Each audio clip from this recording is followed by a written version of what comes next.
श्री श्री गोपी गीत श्लोक संख्या 13।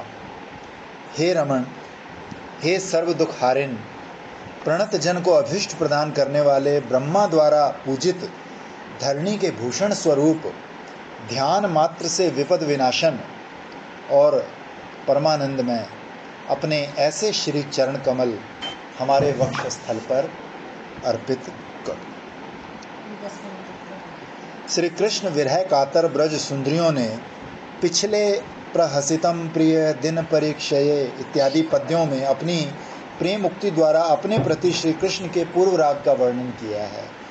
मुनिंद्र श्रीपाद सुखदेव जी ने श्री कृष्ण के प्रति ब्रज देवियों के पूर्व राग का वर्णन तो किया है, पर उन लोगों के प्रति श्री कृष्ण के पूर्व राग का वर्णन नहीं किया। कारण क्योंकि ब्रज देवियों के प्रेम अनुभव के माध्यम से उन लोगों के श्रीमुख से उनके प्रति श्री कृष्ण के पूर्व राग का वर्णन ही महारासवाही होगा, ये सोचकर उन्होंने ब्रज देवियों की उक्ति में ही उसका वर्णन किया है। ब्रज बालाओं का मधुर प्रेम स्वयं भगवान अपराकृत नवीन मदन श्री कृष्ण के हृदय में भी विपुल क्षोभ की सृष्टि करता है। श्रीमती राधा रानी के प्रथम दर्शन से श्री कृष्ण का समर क्षोभ देखिए। वे राधा दूसरे के अनजाने में मुझे देखकर मृदु भाव से हंसी, मानो रजनी चंद्रोज्वल हो गई।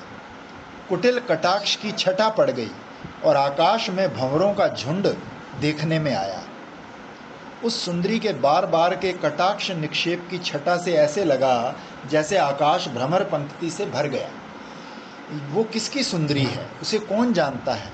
वो मेरे प्राणों को व्याकुल कर गई। वो लीला कमल पर बैठने वाले भ्रमर को बार बार रोकती, एकाएक देखकर चौंक कर चली गई। उस भ्रमर को हटाने भगाने में उसके स्तनों की शोभा प्रकाशित हुई। पयोधर रूपी उन स्वर्ण कमलों को देखकर कौन लुब्ध नहीं होता। आधे छिपे आधे अनावृत कुछ कुंभ अपनी आशा प्रकट कर गए। समस्त अमूल्य निधि का संवाद देखकर रस का कुछ बाकी नहीं रखा। ठाकुर विद्यापति कहते हैं कि श्री श्री राधा कृष्ण दोनों ही के मन में विषम कुसुम शर का अनुसंधान जगा है। ब्रजबालाओं ने पहले समर क्षोभ उत्पन्न होने पर श्री कृष्ण के दर्शन और उनके साथ मिलन की प्रार्थना की, पर व्यग्रतावश 2 श्लोकों में पुनः प्रार्थना कर रही है। हे रमन, हे मनोदुख विनाशन, तुम्हारे चरण प्रणत या शरणागत जन के लिए अभीष्टप्रद और सर्वार्थ प्रद हैं। नल कुंवर मणिग्रीव ने तुम्हारे चरणों में प्रणत होकर अभीष्ट प्राप्त किया था। कालिया नाग और उसकी पत्नियों ने तुम्हारे चरणों में शरण ली थी, तो तुमने उन्हें सर्वार्थ प्रदान कर धन्य किया था। श्री कृष्ण शरणागत जन को सर्वार्थ प्रदान करते हैं। यही नहीं, श्री चरण दान या आत्मदान भी किया था। अक्रूर जी ने श्री कृष्ण से कहा, जो भजन करने वाले सुहृत को सभी अभिलषित वस्तुएं प्रदान करते हैं, आत्मदान तक किया करते हैं, जिनका ह्रास नहीं वृद्धि नहीं, उन्हीं भक्त प्रिय सत्यवाक सर्व सुहृद और कृतज्ञ तुम्हारे अतिरिक्त अन्य किसकी शरण लें, ऐसा कौन पढ़ लेता है। भगवान ने स्वयं भी कहा है, श्री कृष्ण ने उद्धव जी से कहा था कि मानव जब अन्य समस्त कर्मों का त्याग कर मुझे आत्मसमर्पण करता है तो उसके लिए कुछ विशेष करने की मेरी इच्छा होती है। फलस्वरूप वो मानव जीवन मुक्त दशा प्राप्त करता है और मेरे समान ऐश्वर्य भोग ने के योग्य हो जाता है।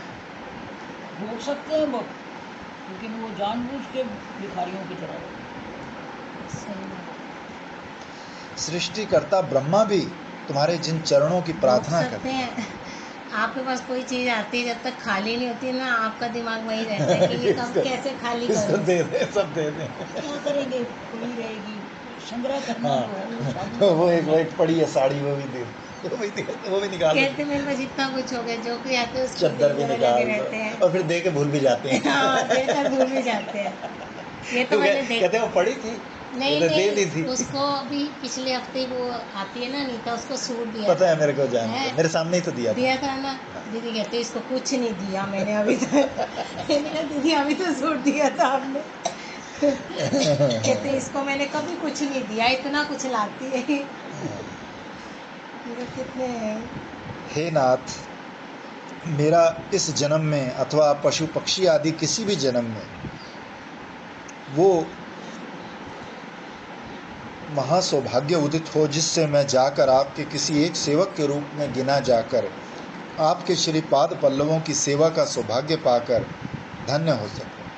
फिर युगल गीत में ब्रज देवियों ने कहा कि उत्तर गोष्ठ के समय नित्य ब्रह्मा आदि देवगण मार्ग में श्री कृष्ण के चरणों की वंदना करते हैं, तो इससे उनके ब्रज आगमन में विलंब हो जाता है।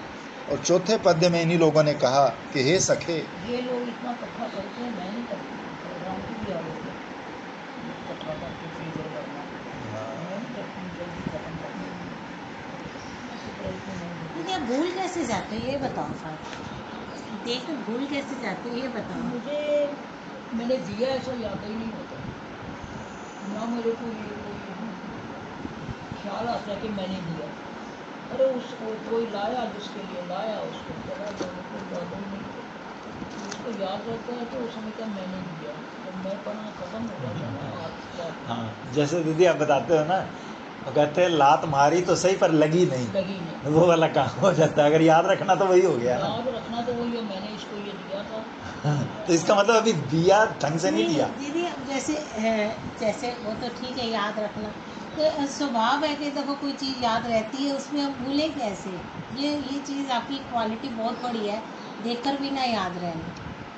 देने के समय ये समझना चाहिए कि एक संत है पालन पुण्य, उनको अगर 10 किलो बादाम दे दो ना सवेरे तो शाम तक खत्म कर दो, 2 आइटम कर दो, 2 आइटम।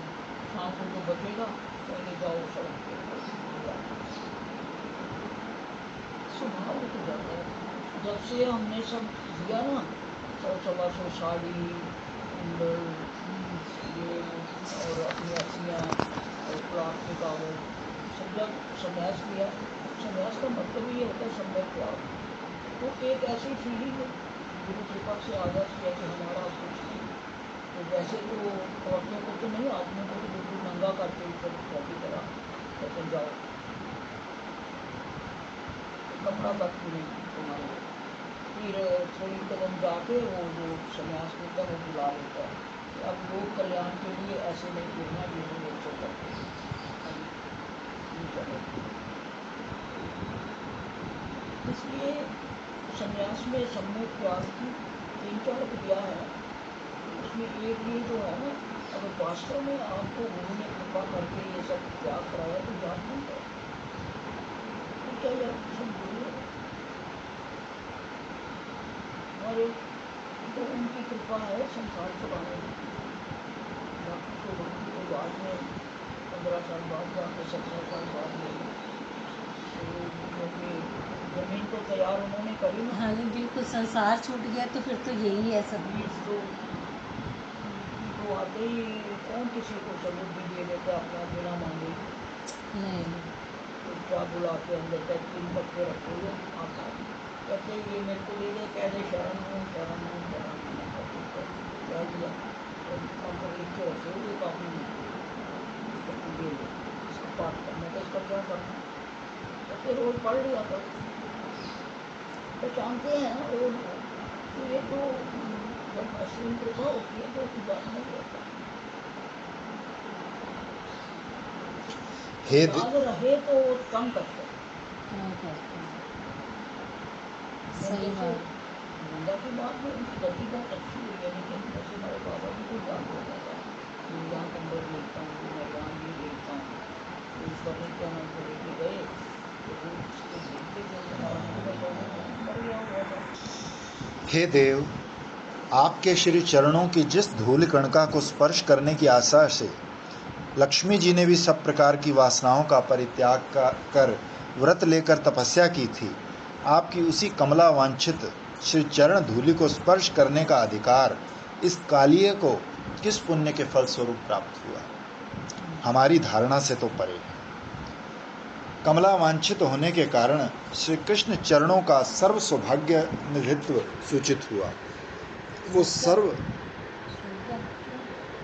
सर्व सौभाग्य निधि श्री कृष्ण चरण रूपी संपदा पर ब्रज रमणियों का एकाधिपत्य है। इन्हीं ब्रज रमणियों के चरण महालक्ष्मियों द्वारा अर्चनीय हैं। श्रीमन महाप्रभु ने राधा भाव में श्री सनातन गोस्वामी पाद के हाथ पकड़कर कहा, सखी हे कौन तप कैलो गोपीगण, कृष्ण रूप माधुरी पिबी पिबी नेत्र भरी, श्लाघ्य करे जन्म तनुमन, जे माधुरी ऊर्ध आन नाही जार समान, पर व्योमे स्वरूपेर गणे, जेहो सब अवतारी, पर व्योमे अधिकारी, ए माधुर्य नाही नारायणे, ताते साक्षी सई रमा, नारायणेर प्रियतमा, पतिव्रता गणेर उपास्या, तेहो जे माधुर्य लोभे, छाड़ी सब काम भोगे, व्रत करी करिलो तपस्या, सही तो माधुर्य सार, अन्य सिद्धि नहीं जार, तेहो माधुर्य आदि गुण खनी, आर सब प्रकाशे, तार दत्त गुण भासे, जहाँ जतो प्रकाशे कार्य जानी, गोपी भाव दर्शन नव नव क्षणे क्षण, तार आगे कृष्णेर माधुर्य। प्रसन्न बता रहे हैं, कौन मानेगा कि भगवान हो गए इतना विलाप कर रहे हैं, खुद ही कृष्ण है और कृष्ण के लिए विलाप कर रहे हैं, कमाल है। दोहे करे हुड़ा धुड़ी, बाढ़े मुख नाही मुड़ी, नव नव दोहार प्राचुर्य, कर्म जप योग ज्ञान, विधि भक्ति तप ध्यान, यहाँ हईते माधुर्य दुर्लभ, केवल जे राग मार्गे, भजे कृष्णे अनुरागे, तारे कृष्ण माधुर्य सुलभ। फिर कहा धरणी मंडनम, श्री कृष्ण अपने श्री चरणों के ध्वज ब्रज अंकुश आदि 19 असाधारण चिन्हों से धरणी को अलंकृत करते हैं। जब बालू होती थी ना, परिक्रमा दिखते थे, एक बार तो मेरे को तो नहीं दिखे, इन लोगों को दिखे, दर्शाने गए थे। तो दीपक जी की ये भावना है कि भाई यहाँ रोज सखी मंजरी आती है, पल्लवी और वो इन लोगों को छोटे छोटे चरण। श्री कृष्ण के पाद पद्म चिन्ह धरणी के स्तन मंडल पर ऐसे सुशोभित होते हैं जैसे कस्तूरी का लेप हो। श्री कृष्ण कहीं कहीं भी रहें, उनके पाद पद्म धरणी से कभी अलग नहीं होते।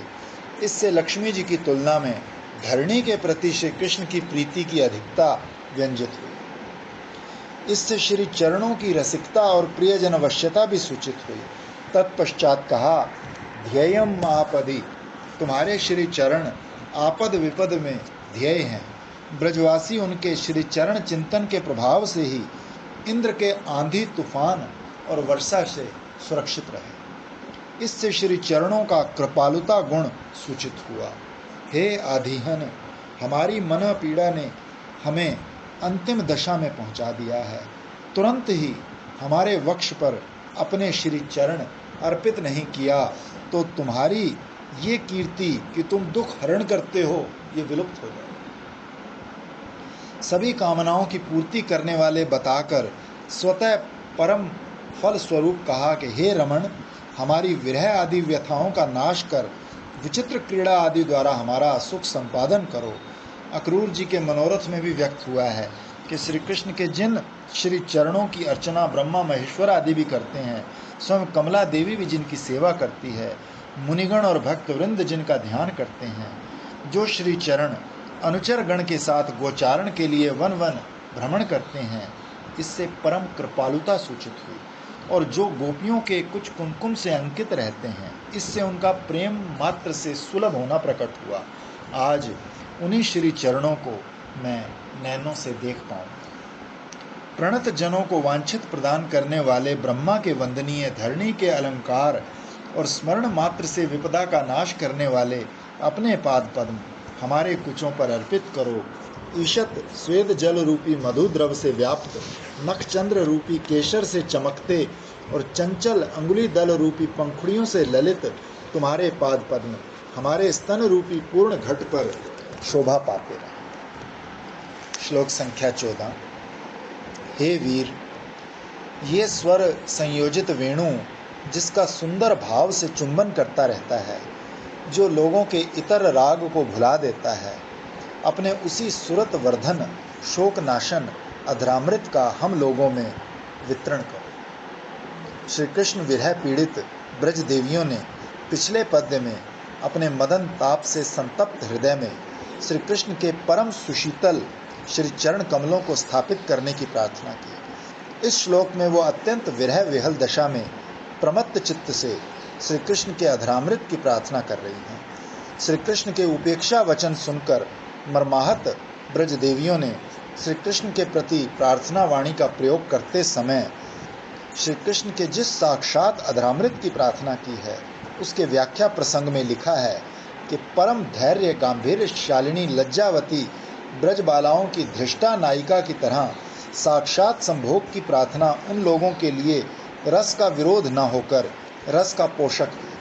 उन ब्रजबालाओं के लिए जो श्री कृष्ण के वेणु और तनु माधुर्य के मधु से प्रमत्त चित्त हैं, लोकोत्तर विपुल तृष्णामयी प्रौढ़ अनुराग आरती से नर्तित हैं, महा उत्कंठा से अवगुंठित हैं। यहाँ भी वही समझना होगा। श्री कृष्ण के अधरामृत की गुण महिमा का कीर्तन कर रही हैं। सुरत शब्द का अर्थ है शोभन रति या प्रेम। श्री कृष्ण का अधरामृत इसी प्रेम का वर्धन किया करता है। भक्तगण परम भक्ति से भरकर श्री कृष्ण के उच्चिष्ट प्रसाद और प्रसादी तांबुल आदि के साथ उनके अधरामृत का आस्वादन करते हैं। इससे श्री कृष्ण चरणों में उनके प्रेम की वृद्धि होती है, माया का नाश होता है। उद्धव जी ने श्री कृष्ण से कहा है, माया को जीत लिया, हमारी प्रसादी माला मिली, हमें अधरामृत मिला। वही आगे वही हाँ, कि हे नाथ, आपके उच्चिष्ट भोजी हम दास आपके उपयुक्त माल्य गंध वस्त्र अलंकारों से चर्चित होकर आपकी माया को जीतने में समर्थ हैं। पुरी में श्रीमन महाप्रभु ने तड़के ही सार्वभौम भट्टाचार्य को श्री श्री जगन्नाथ का महाप्रसाद सेवन करते देखकर कहा था कि आज मोर पूर्ण हैलो सर्व अभिलाष, सार्वभौमेर हैलो महाप्रसादे विश्वास, आज तुम्ही निष्कपटे कैला कृष्ण आश्रय, कृष्ण आज निष्कपटे तोमा हैलो सदय, आज से खंडिलो तोमार देह आदि बंधन, आज तुम्ही छिन्न कैलो मायार बंधन, आज कृष्ण प्राप्ति योग्य हैलो तोमार मन, वेद धर्म लंघी कैले प्रसाद भक्षण। तभी तो एक श्लोक है ना, मां प्रसादे गोविंदे ब्राह्मणे वैष्णवे स्वल्प पुण्य विश्वास होना जाए। हाँ, ये दीदी ये जो है ना, ये इस्कॉन में प्रसाद पाने से पहले सब मिलके इसका अच्छा, उच्चारण करके फिर प्रसाद शुरू करते हैं। क्योंकि चार चीज़ों में हाँ रति होनी बड़ी कठिन है, तो हाँ। इनके अल्प पुण्य है, उनको हाँ हाँ विश्वास नहीं होता। वहाँ पर प्रसाद पाने से पहले ये अच्छा, उच्चारण करते हैं, सब जोर जोर से बोल के करते हैं और फिर शुरू करते हैं। ब्रह्म पुराण उत्कल खंड में लिखा है कि एक बार देवऋषि नारद ने महाप्रसाद के लोभ से लक्ष्मी जी की सेवा की। देवी की कृपा से उन्हें महाप्रसाद प्राप्त हुआ। उन्होंने श्रीमन महादेव के आगे महाप्रसाद के महात्म्य का कीर्तन किया, जिसे सुनकर महादेव ने देव ऋषि के नख के कोने में लगी महाप्रसाद की कणिका का सेवन किया। खाते ही उन्हें प्रेमोदय हो गया। देवी पार्वती उस महाप्रसाद को नहीं पा सकी, तो उन्होंने दुखी अंतःकरण से प्रेम से भोग लगाए ना, तो अगर रिश्ते में प्रेम हो, एक राय साहब ने उसको बोलते थे, राय साहब करके हमारा भी करते था। तो वो एक बार आई, तो भाई मैं तो नई आई थी, वो गोपाल मंत्र कर रही थी, मैं महाराज जी को कहा, महाराज जी आपकी चाय बना दी, उसकी भी बना दी। तो कहते हो कि हाथी की मैं सन्यासी हूँ। ठीक है, तो जब वो उठी तो उसको पता नहीं क्या भाव उठा मेरे प्रति, तो कहते मेरी चाय कि नहीं बनाई। मेरे महाराज जी ने कहा तो आप मेरे हाथ की पियोगे। अरे मैं तो तेरे ही हाथ की पिया उसको जो भी दुख दिखाओ। तो बोली सतत तो नाम करती है और क्या करेगी वो, मना क्यों किया, वो महाराज की गुरु बहन। तो वो जब घर गए तो एक बार 2 पराठे बना के लाई और समाधि को भोग लगा के हमारे पास ले आए। वे इनवाइट थे जाने। तक आए। वो 1 महीना रहते थे मेरे पास आके कल की कभी। तो मैं उनको पाते ही ना उनको पता नहीं ऐसा कैसा फीलिंग आई, कहते ये किसी बड़े भक्त के परांठे बनाए हुए हैं। मैं क्या, फिर मैंने सुना लिया उनको, मैं तो बड़ा प्रेम रखती है तो 2 परांठे बना के जब भी आती है तो 2 परांठे बना के समाधि को भोग लगा के लाती है। ये क्यों मेरे को रोमांच हो रहा है? उनका कोई संबंध नहीं, ना उससे, ना समाधि से, ना उनको से। देव दुर्लभ महाप्रसाद का जगत में अपामर सब में वितरण करेंगी। इसके लिए उन्होंने श्री नारायण की तपस्या की। श्री वैकुंठनाथ देवी की प्रार्थना पूरी करने के लिए श्री पुरुषोत्तम क्षेत्र में श्री जगन्नाथ रूप में स्वयं भोजन कर अपना प्रसाद निरंतर वितरण कर रहे हैं। ब्रज देवियां मधुर भाव से साक्षात अधरामृत सेवन करती हैं। अन्य लोगों के लिए श्री कृष्ण का उच्चिष्ट प्रसाद तांबुल आदि ही अधरामृत है। इन ब्रज देवियों के लिए श्री कृष्ण के अधर ही अमृत है। इनके लिए सुरत वर्धनम का अर्थ है प्रेम विशेष में संभोग इच्छा का वर्धन। ब्रज देवियों की संभोग इच्छा उनकी समर्था रति के साथ तादात्म्य प्राप्त है। इनकी संभोग इच्छा आत्म इंद्रिय सुख वासना की गंध से भी रहित है। श्री कृष्ण इंद्रिय सुख भावना से युक्त है, इसलिए ये प्रेम विशेषमय है। इन लोगों के लिए श्री कृष्ण के अधर साक्षात अमृत होते हुए भी मधु की तरह मादकता गुण से संपन्न भी है, इसलिए बार बार प्राप्त होने पर भी उनकी अतृप्ति बनी रहती है और स्वयं के धृष्टता आदि दोष भी परिहृत हो जाते हैं। ब्रज देवियों ने कहा, हे कृष्ण, तुम्हारा अधरामृत प्रेम वर्धक और विरह जनित दुख को नाश करने वाला है। तुम्हारा वेणु स्वर विशेष से जगत को उन्मत्त कर डालता है, इसलिए वो सभी दुखों की विस्मृति करा देता है। तुम्हारा वेणु के कोई सौभाग्य की सीमा नहीं। तुम्हारी जिस अधर सुधा को हम नाना प्रकार के प्रयत्न करके भी प्राप्त नहीं कर पाती, उसे ये वेणु अनायास ही प्राप्त कर लेते हैं। तुम्हारा अधरामृत परम मधुर और परम सौभाग्यप्रद है। इसका ऐसा महात्म्य है कि ये पुरुषों के इतर राग, सार्वभौमत्व और महामोक्षत्व दोनों ही लाभों की वासना भुला देता है। ऐसा ही उसका परम मोहनत्व। इसकी तुलना में देव भोग्य अमृत क्या खाक। पुरुषों को इतर राग की विस्मृति करा देता है, तो फिर स्त्रियों की तो बात ही नहीं। सर्वोपरि हम लोगों के तो प्राण ही तुम में रखे हैं। ये हमारा इतर राग नष्ट करेगा, ये कहना ही पर्याप्त है। शाश्वत स्व विषयक स्पृहा जगाकर हमारे हृदय में अन्य समस्त स्पृहाओं का अत्यंत अभाव कर देता है, तभी प्रमाणित करता है। वेणु पुरुष जाति के रूप में प्रसिद्ध है, यहाँ तक कि शुष्क काष्ठ है, तो तुम्हारे अधरामृत ने इसमें कैसी अलौकिक शक्ति का संचार कर दिया है। श्री नीलाचल लीला में एक दिन श्रीमन महाप्रभु जगन्नाथ देव के गोपाल वल्लभ भोग का प्रसाद पाकर श्री कृष्ण के अधरामृत की स्फूर्ति में अत्यंत आविष्ट हो उठे और संध्या के समय समागत भक्तों में उसी प्रसाद का वितरण कर अधरामृत की महिमा का वर्णन करने लगे कि प्रभु कहे, ऐ सब प्राकृत द्रव्य अक्षव कपूर मरिच इलायची लवंग गव्य रसवास गुणत्वक आदि जतो सब प्राकृत वस्तुर स्वादु सभार अनुभव सई द्रव्येर ऐ स्वादु गंध लोकातीत आस्वाद करिया देखो सभार प्रतीत आस्वाद दूरे रहु जार गंधे माते मन अपना बिन अन्य माधुर्य कराए विस्मारण ताते ऐ द्रव्य कृष्ण अधर स्पर्श हैलो अधरेर गुण सब इहाते संचारिलो अलौकिक गंध स्वादु अन्य विस्मारण महामादक है ऐ कृष्ण अधरेर गुण अनेक सुकृते इहार हैया छे संप्राप्ति सभै आस्वाद करो करी महाभक्ति हरि ध्वनि करी सभै कैलो आस्वादन आस्वादिते प्रेमे मत हैलो सभार मन। इसके पश्चात श्री रामानंद से सुरत वर्धनम श्लोक सुनकर श्रीमन महाप्रभु ने गोपी भाव से इसका रस उद्गार भी प्रकट किया। गोपियों ने कहा, हे कृष्ण, परम दुर्लभ है तुम्हारा अधरामृत। भक्ति का स्थान मोक्ष से भी बहुत ऊपर है।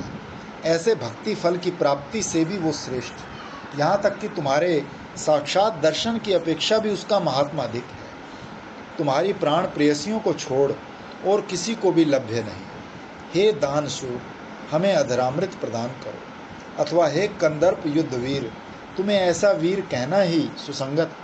मध्य देश के लोग किशोरों को रसिकता के साथ प्रायः वीर कहकर संबोधित करते हैं। श्री गोपी गीता में ये पद बार बार प्रयुक्त हुआ है।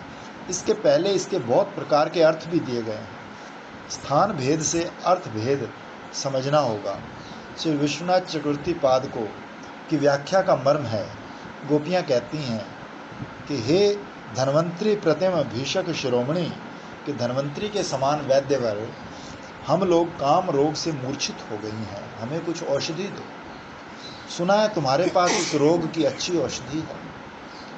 ये सुरत वर्धक अर्थात पुष्टिकर और शोकनाशक या व्याधि का प्रशमन करने वाली है। मानो कृष्ण कह रहे हैं, हाँ औषधि तो है, किंतु वो अत्यंत कीमती है, बिना मूल्य के नहीं दी जाती। इसका उत्तर देती हैं, तुम ये बात नहीं कह सकते, क्योंकि तुम तो दानवीर हो। तुम निष्प्राण को सप्राण करने के लिए ये औषधि बिना मूल्य दिया करते हो। ये नादित कीचक, मतलब ये खोखला बांस, वेणु भी इसका आस्वादन कर लेता है। अब मानो कृष्ण कहते हैं, मैं चाहूं तो उस औषधि को बिना मूल्य दे भी दूं, किंतु कुपथ करने वाले को इतनी मूल्यवान औषधि का कोई लाभ नहीं होता। जानती हो ना, धन जन कुटुंब आदि में आसक्ति ही वो महाकुपथ है। तो गोपियां उत्तर देती हैं, धन्वंतरी देवता, तुम वैदराज हो, तुम्हारी औषधि ही सारे कुपथ का स्वाद भुला देती है। तुम्हारी औषधि इतनी मधुर है, हमने स्वयं देखा है। उसके प्रभाव से सब प्रकार की कुपथ वासना दूर हो जाती है। तुम दानवीर दयावीर हो, अपने जनों को अपना अधरामृत दान करो। तो इस श्लोक में पहले 2 चरणों का द्वितीय अक्षर और चतुर्थ चरणों का तृतीय अक्षर रकार है। रतिवर्धक, शोकनाशक, मुरली को चुंबन प्रदान करते की कीर्ति से महान, अन्य विषयों से जुड़े राग का नाश करने वाले हमें अपने ऐसे मधुर अधरामृत का पान कराओ। अब यदि कहो कि ये मुरली जो झूठा तुम लोगों को पान कराने योग्य नहीं, तो ऐसी बात मत बोलो। जवर दाह मिटाने वाला मधु भी तो मधुमक्खियों का झूठा होता है, उसे तो कोई नहीं त्यागता। देखो, रेशम और शहद, एक और चीज होती है, शंख, शंख नहीं, वो निष्ठा से उत्पन्न होता है। मेरा कोई वृक्ष है, गोंद गोंद तीनों चीज जो है ये सब निष्ठा है और वो परम पवित्र मानी गई है। हाँ, रेशम पहना हो तो तुम कभी झूठा नहीं होता। शहद है तो वो कभी झूठा नहीं होता। शहद रेशम का कीड़ा है, शहद मक्खियों का कीड़ा है। हाँ, मक्खियों का वो जो उल्टाती हैं, वो रस पी के आती हैं और वहाँ के उल्टा देती हैं। और सिल्क जो है वो रेशम का कीड़ा। रेशम का। श्लोक संख्या 15। हे प्रिय, तुम दिन में जब वन में भ्रमण करते हो, तुम्हें देखे बिना एक त्रुटि भी हमें युग की तरह दीर्घ लगती है। फिर जब दिनांत में तुम घर लौटते हो तो जितने भी चक्षु तुम्हारे कुटिल कुंतल आवृत वदन के दर्शन करते हैं, उनकी पलकें बनाने वाला विधाता हमें अनभिज्ञ लगता है। श्री कृष्ण विरहिणी ब्रज देवियाँ इस पद्य में ये प्रतिपादन कर रही हैं कि उन्हें क्या तो श्री कृष्ण के अदर्शन में और क्या उनके दर्शन में हर समय असह्य दुख ही भोगना पड़ता है। श्रीधर स्वामी पाद ने इस श्लोक की व्याख्या में जो लिखा है उसका मर्म ये है कि तुम्हें क्षण भर को नहीं देखती तो हमारे दुख की सीमा नहीं रहती, और देखते ही सुख का उदय होता है। तुम्हें देखकर इच्छा होती है कि यतियों की तरह समस्त संपदा त्याग कर अहर्निश केवल तुम्हें लेकर रहें। तुम हमें छोड़कर अन्यत्र जाते क्यों हो? हम तुम्हारा पल भर विरह भी सहन नहीं कर सकते। विधाता ने चक्षुओं को पलकें क्यों दी, इसके लिए हम उसे जड़ समझते हैं। ब्रज देवियों के श्री कृष्ण विरह में और मिलन में क्षण कल्पता और कल्प क्षणता तथा निमेष असहता, पल भर की असह्यता की बात जानी जाती है। रूढ़ महाभाव के लक्षणों में ऐसा लिखा है। कि निमेष असहता, आसन्न जनों का हृदय विलोढ़न, कल्प क्षणता, श्री कृष्ण के सुख में भी आरती शंका के कारण क्षीणत्व, मोह आदि के अभाव में भी आत्म आदि सर्व विस्मरण एवं क्षण कल्पता इत्यादि अनुभाव योग और वियोग में यथायथ उदित हुआ करते हैं। श्री गोस्वामी पाद ने इस श्लोक की लघुतोषणी टीका व्याख्या में लिखा है, गोपियां कहती हैं, हे कृष्ण, दुख का समय अति दुरतिक्रमणीय परम दुखमय है। अधिक समय तक तुम्हारा अदर्शन दुख अत्यंत असह्य हो जाता है, इसलिए सत्वर दर्शन देकर प्राण रक्षा करो। तुम्हारे अदर्शन से सभी ब्रजजनों को दुख होता है, फिर हम लोगों की तो बात ही नहीं। श्री कृष्ण विरह में महाभाववती ब्रजबालाओं की ही क्षण कल्पता प्रकट होती है।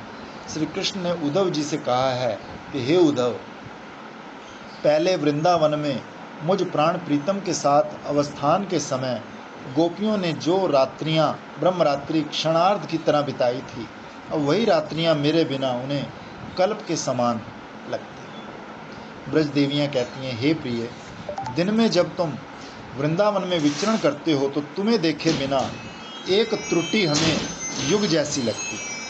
काल परिमाण के संबंध में मैत्रेय जी कहते हैं कि त्रस रेणु अति सूक्ष्म होता है, जो गवाक्ष रंध्र में प्रविष्ट सूर्य रश्मि में दिखता है। इस प्रकार जो काल 3 त्रस रेणुओं को भोगता है उसे त्रुटि काल कहते हैं। सूर्य के 3 त्रस रेणुओं का अतिक्रम काल क्षण का 27वां भाग, एक क्षण 32/25 सेकेंड, त्रुटि 8/16,875 सेकेंड, एक वेद 100 त्रुटि, 3 वेदों में एक लव, 3 लव एक निमिष, 3 निमिष एक क्षण, एक त्रुटि अत्यंत अल्पकाल है। और श्री कृष्ण विरह में गोपियों के लिए यही अत्यंत दुस्सह ये जानने वाली क्या कैलकुलेशन है ये बताओ तो कुछ समझ नहीं। वो मतलब आप सोच भी नहीं सकते, मतलब इतनी देर में कई त्रुटि बीत गई, बोलते बोलते कई त्रुटि, हजारों त्रुटि बीत गई इतनी एक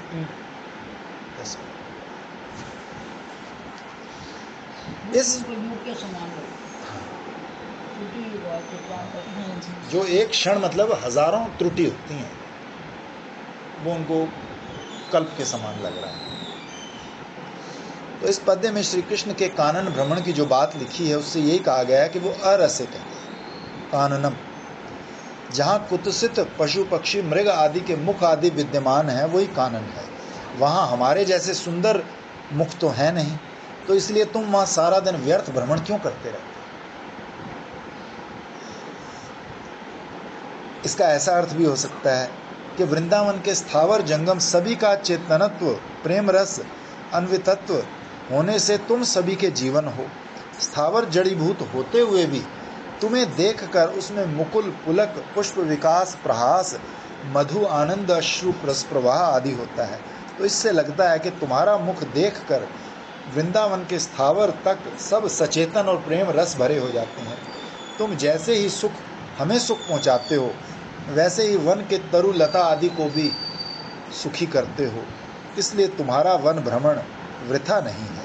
तुम जब दिन में वन भ्रमण करते हो तो तुम्हारे आदर्शन से हमें त्रुटि काल भी युग जैसा दीर्घ लगता है, और फिर जब दिनांत में वन से ब्रज में आते हो तब भी हमें दुखी हाथ लगता है।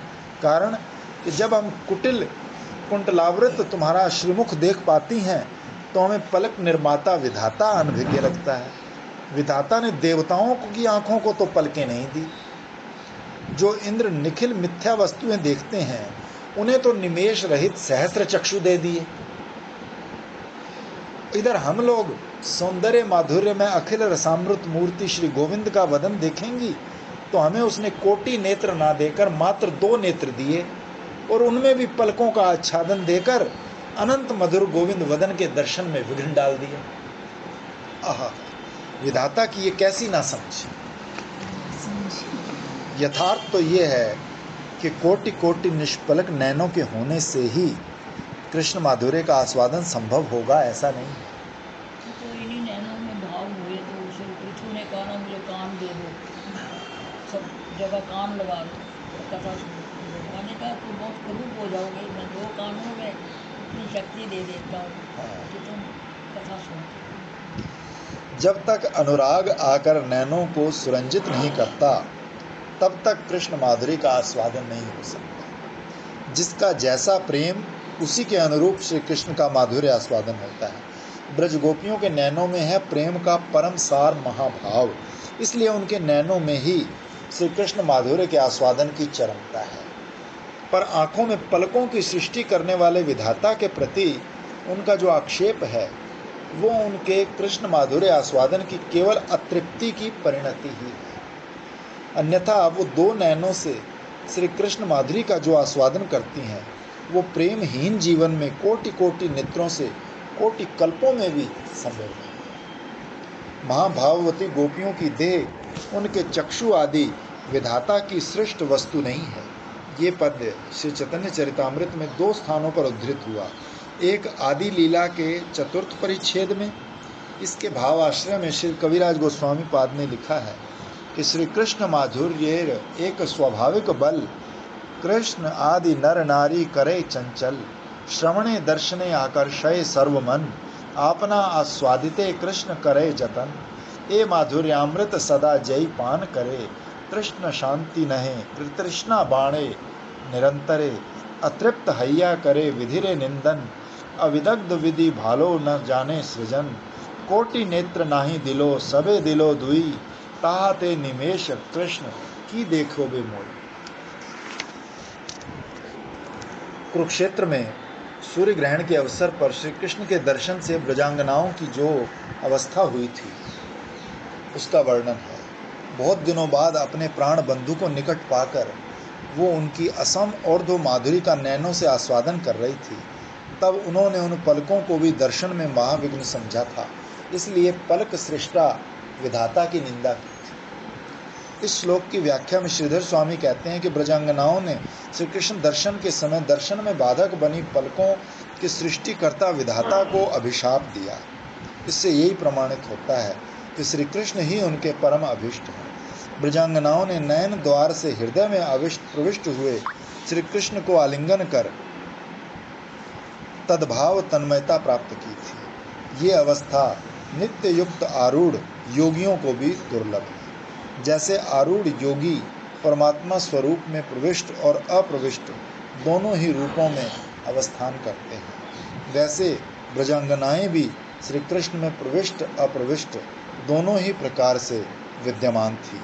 योगियों को देखते हुए इनकी विशिष्टता ये है कि योगी केवल स्वरूपानंद का ही आस्वादन करते हैं और ये गोपियाँ स्वरूप आनंद, ऐश्वर्य आनंद, सबसे ऊपर कृष्ण का माधुर्य आनंद नित्य अनुभव करते हैं।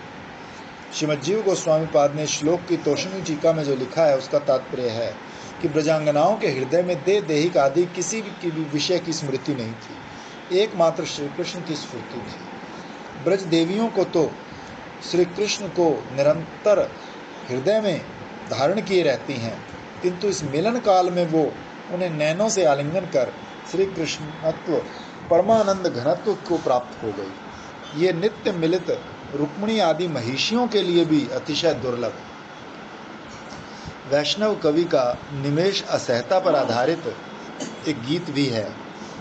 इस पद्य के प्रथम 3 चरणों का द्वितीय अक्षर टकार है कि दिन में तुम्हारे वन विहार के समय तुम्हारा हास्यामृत पूर्ण सुचारू वदन हमारे नैनों का विषय नहीं होता तो एक त्रुटि काल भी हमें युग जैसा लगता है, और जब कमल इंदु निंदक वो वदन हमारे नैनों का विषय होता है तब हमारे नैनों का एक निमेष भी प्रलय की तरह हमारे मन को व्यथित करना। श्लोक संख्या 16। हे अच्युत,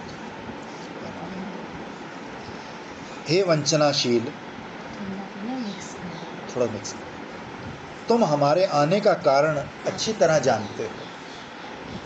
हम लोग तुम्हारे उच्च वेणु गीत पर विमोहित होकर पति सुत भ्रातृ बांधवों का त्याग कर तुम्हारे निकट आए। इस रात्रि काल में स्वयं आगत स्त्रियों को तुम्हारे अतिरिक्त और कौन त्यागेगा। श्री कृष्ण विरह विवश ब्रज देवियां बोली, हे अच्युत, आज हम पतियों, पुत्रों, भ्रातृ बांधव आदि को सबको छोड़कर तुम्हारे निकट आई हैं। इस बात को लेकर हमारे मन में किसी प्रकार के पाप आदि की आशंका उदित नहीं हुई।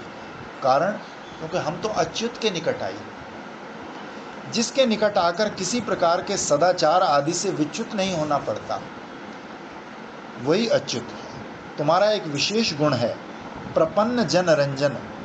आज इस गुण से तुम कभी भी विच्युत नहीं होते। वो प्रपन्न जनों की सभी प्रकार के पापों से रक्षा करेंगे। उन्होंने अर्जुन से ये प्रतिज्ञा कर उसके लिए शोक करने का निषेध किया। श्री कृष्ण के प्रति प्रार्थना वाणी का प्रयोग करते हुए गोपियों ने स्वयं भी कहा है,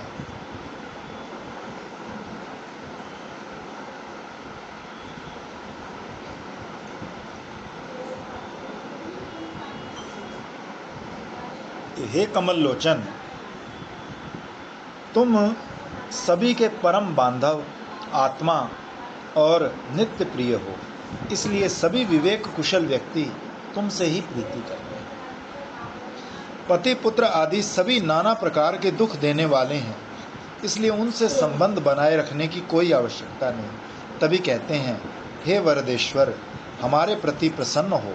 हम सदा ही तुम्हारे श्री चरण सेवा की आशा का पोषण करती आई हैं, तुम उसे निष्फल मत करो। व्याख्याकारों का मत है कि ये श्लोक उन गोपियों की उक्ति है जो श्री कृष्ण के वंशी वादन के समय पतियों द्वारा अंतर्ग्रह में अवरुद्ध की गई थी और देह त्याग के पश्चात श्री कृष्ण के साथ सद्य आ मिली। श्रीमद् जीव गोस्वामी पाद ने वृहत क्रम संदर्भ व्याख्या में लिखा है कि पतियों द्वारा अवरुद्ध किए जाने पर जो देह त्याग कर सद्य मिलित हुई, ये श्लोक उनकी उक्ति है। सबसे पहले पहुंच गई वो जिन्होंने, जिनको नहीं आने दिया। जिन पत्नियों ने गोपियों को रोक लिया, वो उनको पहले तो इतना दुख हुआ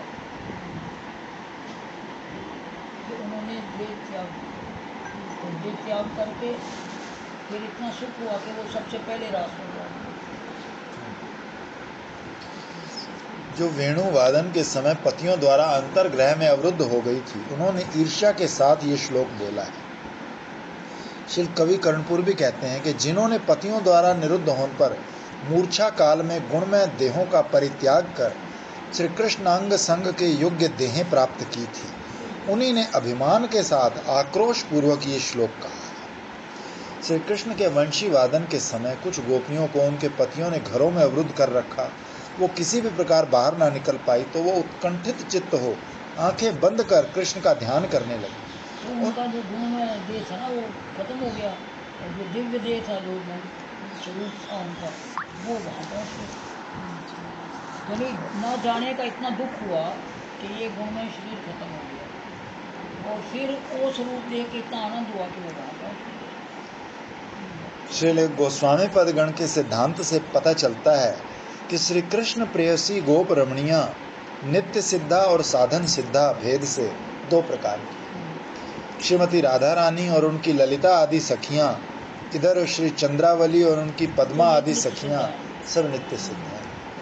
इसके अतिरिक्त ऋषि पूर्वा, श्रुति पूर्वा और देवी पूर्वा त्रिविध साधन सिद्धा गोपियों की बात भी जानी जाती है।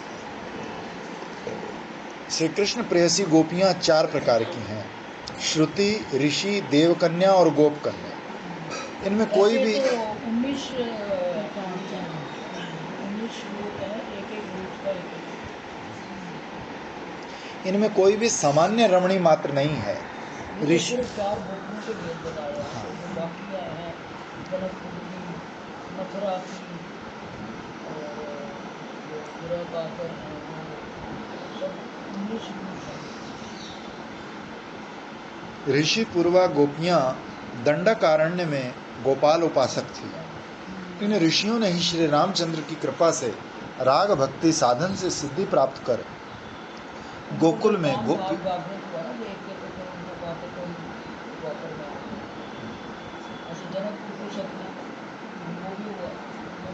सबको बुला लिया, रात रह जाऊंगा, सब आ जाना। इन्हीं में से कोई कोई घर के भीतर अवरुद्ध थी।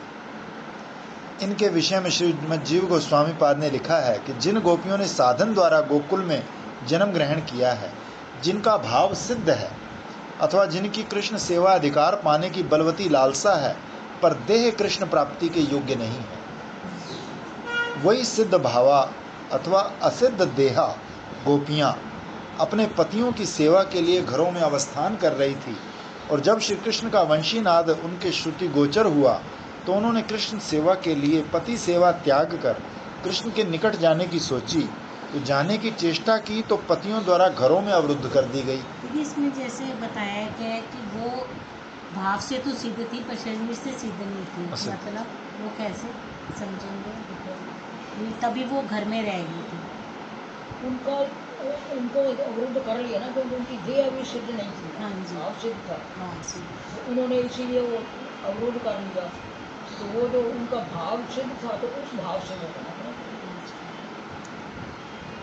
तो पहले ये सुना हुआ है कि इतना उनको ना जाने का दुख हुआ, उस दुख से उनका ये देह जो था वो खत्म हो गया, और फिर वो किसी की भावना करके कि हम वहाँ जाएंगे, इतना आनंद हुआ, उनको सिद्ध देह प्राप्त हो गया। और उससे तो भक्ति भी हमेशा बताते ही हैं कि वो किसको मालूम भी नहीं पड़ा, वो हर एक जो गोपियाँ वहाँ गई थी उनका एक एक देह जो था वो वापस का, इसीलिए तो लिखा ना कि पत्नियों ने कोई आगे दीदी कुछ और आक्षेप नहीं किया।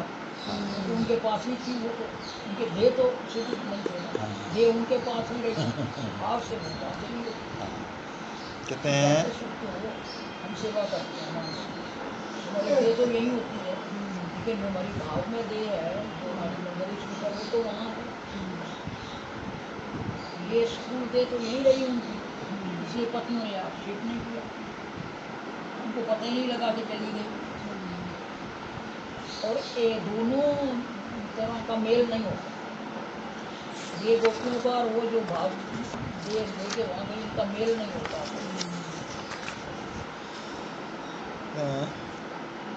ये जैसे पहले कहा गया कि गोपियाँ अपनी गुण में देह त्याग कर श्री कृष्ण सेवा के योग्य देहों से श्री कृष्ण के निकट चली गई, तो किसी के मन में ये बात आ सकती है कि जब उनकी देहों में प्राकृत अंश था तो इनकी अप्राकृत गोकुल धाम में गोपी गर्भ से जन्म लेना कैसे संभव हुआ। तो श्रीमद् जीव गोस्वामी पाद ने इसका समाधान किया है कि गोकुल में गोपी गर्भ से जन्मी साधन सिद्धा गोपियों की देहों में प्राकृत अंश रहना संभव नहीं, ऐसा सिद्धांत करना उचित नहीं। कारण भगवान जब प्रपंच में अवतीर्ण होकर लीला करते हैं तो उनकी प्रपंचातीत लीला में भी किंचित प्राकृत अंश का मिश्रण रहता है। जैसे श्री कृष्ण हमारे में जो वहाँ परमानेंट नहीं पहुँच जाएंगे उनमें थोड़ा बहुत प्राकृत अंश तो है ही, उसी से हम गोपी देह में जन्म लेंगे। और ये वही गोपियाँ होंगी जब जन्म लेंगी तो फिर वो ब्याह भी हो जाएंगे और फिर वो भाव देह से वहाँ पहुँच जाएंगे। जिन्होंने साधन में इतनी जीव गोस्वामी ने पहले लिखा हुआ है कि संदर्भ में कि हमारी एक एक देह वहाँ से वो जो देह है जब वो लीला करने आएंगे तो वो देश लेके आएंगे, उसमें किंचित प्राकृत अंश है, जब भी किसी गोपी के गर्भ में हम आएंगे। जो भी हो, उन्हीं गोपियों ने अभिमान और आक्रोश से भरकर कृष्ण से कहा, हे कृष्ण, हमें इस तरह अपने निकट आकर्षित कर लिया, अब हमें त्याग देना अत्यंत अनुचित है। हम लोग पति पुत्र भ्राता बांधव आदि को प्रबल रूप से लांघ कर उनके वाक्यों का अतिक्रम कर उनके साथ प्रीति स्नेह आदि का संपर्क छिन्न कर तुम्हारे निकट आई। यहाँ पुत्र त्याग की बात कही है, सो इन सुकुमारी ब्रजबालाओं के भतीजे और जेठानी देवरानी के पुत्र ही समझे जाएंगे। श्री कृष्ण प्रिया गोपियों में से किसी की स्वयं की गर्भजात संतान नहीं। जिनका पति संग हुआ था उन साधन सिद्धा गोपियों में से किसी किसी गोपी के अपने गर्भजात पुत्र की बात किसी किसी व्याख्याकार ने स्वीकार की है, पर श्री रूप गोस्वामी पाद ने उज्ज्वल नीलमणि में स्पष्ट लिखा है कि परोढ़ा श्री कृष्ण वल्लभा ब्रज रमणियों में से किसी के गर्भ से संतान नहीं जाए। लिखा ना, दूध पिला रही थी, ये कर रही थी, वो जरा नहीं जो ब्रज देवियाँ इस प्रकार सब त्याग कर आज श्री कृष्ण के निकट आगमन का कारण बता रही हैं कि तुम्हारी मुरली गायन के मोहन स्वर के आकर्षण से विमोहित होकर हम तुम्हारे निकट दौड़ी आई हैं। मान मुग्धा हरिणियाँ व्याग के मोहन गायन से आकृष्ट होकर हित अहित विवेक शून्य हुई व्याग के निकट दौड़ी जाती हैं। ये जो है ना, ये तीन देह जो एक देह में हमारी मुक्ति नहीं होती, वो यही है। अच्छा साधन करते करते हमको भाव देह प्राप्त तो हो गया, ठीक है। लेकिन अभी हम वहाँ परमानेंट रहने के लायक नहीं हैं। तो हम्म, भगवान जब जहाँ लीला अवतार करेंगे उसके साथ आना पड़ेगा। फिर किसी गोपी के गर्भ से हम जन्म लेंगे, फिर पूरे सिद्ध होके जाएंगे, फिर नहीं।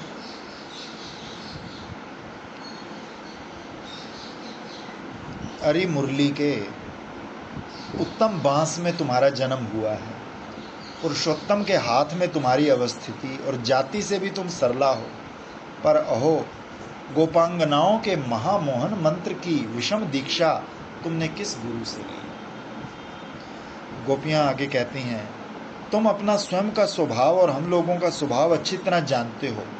हम तुम्हारा स्वभाव और अपना स्वभाव भली भांति जानती हैं। तुम्हारा अभिगत्व और कारुण्य आदि से युक्त गुण भी जानती हैं। तुम्हारे अतिरिक्त हमारी और कोई गति नहीं, तुम ये भी जानते हो। हम लोग तुम्हारे उच्च गीत पर मोहित होकर आई हैं।